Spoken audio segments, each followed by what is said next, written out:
Mr. Bhutto, do you think that President Yahya should now hand over power to you? I find it difficult to answer this question here. I must return to Pakistan before I speak on it. Of course, I will speak on this matter, and the place is Pakistan.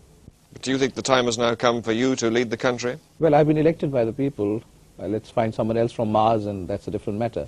But as far as the people of Pakistan are concerned, they have elected me as their chosen and undisputed leader a year ago. But outside Pakistan, you have said that this government has made some mistakes. Certainly. What sort of mistakes? Well, coming to the present, the delay, inordinate, inexplicable delay in the transfer of power, that I think has been a fatal blunder. Power should have been transferred much earlier. To whom? To us, to the elected people. Elections were held, and the results of the elections should have been implemented so that we could have sought a political settlement. If military action was necessary to crush the secessionists, I do not say that that should not have been taken. Every country takes that kind of action, but it must be coupled as soon as possible with political action, because finally there must be a political settlement. What sort of a state is Pakistan in now, do you think? In bad state, but we'll come out of it. I'm full of hope and confidence. We have already won a political victory in the General Assembly by having the whole world supporting our position, and we will salvage the wreckage. I'm quite confident of it. How would you resolve Pakistan's new position after the war now?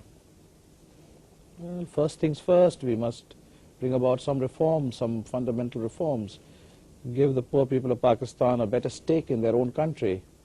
Do you still regard Pakistan as one country, Mr. Bhutto? Of course it is one country. Is that realistic? Absolutely realistic.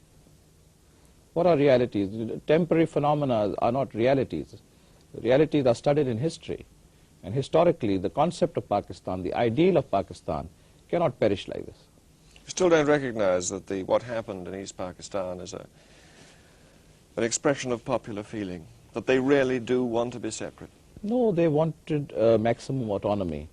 And the line between maximum autonomy and secession can be a thin one, or it could be made to appear to be a thin one. How would you react to any governments that recognized the new Bangladesh government? A hostile act? Well, the British people are a great people. We have great admiration for the British people. But I'm afraid the role of the government has been most partisan and unfair towards Pakistan, if I may say so quite bluntly. And this is a long story. I think They haven't defended India's action, have they, the British government? Well, the Indians were receiving missiles and arms right through the war.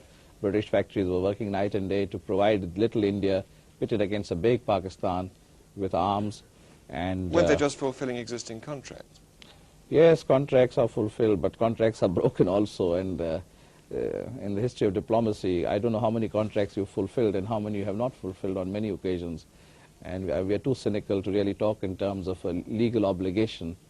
And I can give you instances where legal obligations have been broken by Britain with impunity. And that's a different story. But I think Britain thinks that, well, we divided the subcontinent, perhaps a mistake, and we're trying to atone for it by taking this position. But unfortunately, tea is a very good thing, but tea interests and all have got involved. And jute interests have got involved, and commercial interests have got involved.